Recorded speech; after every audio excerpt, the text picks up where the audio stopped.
at least this is my like imagination, is part of the reason why everybody's getting super excited about this and jumping in is because if there's a massive supply and demand problem, and because there's such a shortage of, like affordable housing or just housing in general. And we see this, Jose, where we get 35 properties on a residential resale home, right? And people are removing appraisal contingencies and finance contingencies and inspection contingencies just to try to get into a property. It sounds as though, like my observation is part of the reason why this is perhaps people are starting to pay attention to it is because they're seeing the supply dynamic situation. And because they're seeing that supply dynamic situation, there's an opportunity. Yeah.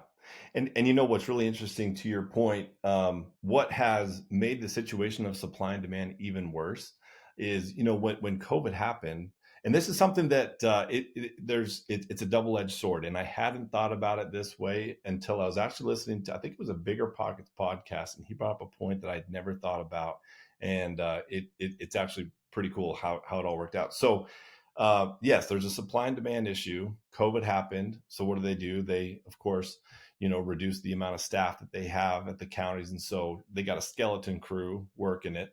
So you have this huge supply issue. Contractors know there's an issue. They all want to build homes like crazy, developers and everything. And so they're all, chomping at the bit, trying to get out there and build these homes. But yet there was this constraint on approval because there was no one there and we saw this in Arizona. There are several counties that are we actually won't even build in because they're so far behind that we don't have the ability to sit on these projects for the length of time that it can take, because it can take over a year, just to get the approval.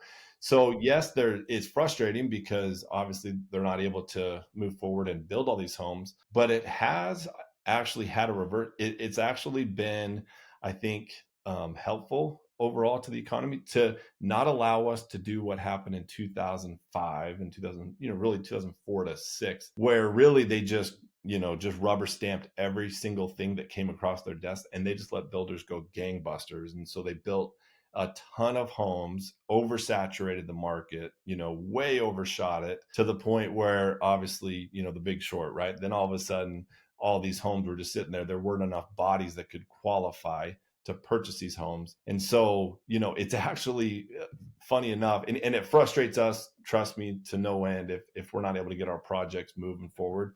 But I think it's actually, been just this constraint that's kept us from being able to repeat the same thing that we did in 2004 through 2006 or 7. So just something that I'd never thought of in that way, because I'm always on the side of, man, why can't they get their act together? I wish they could just hire more people.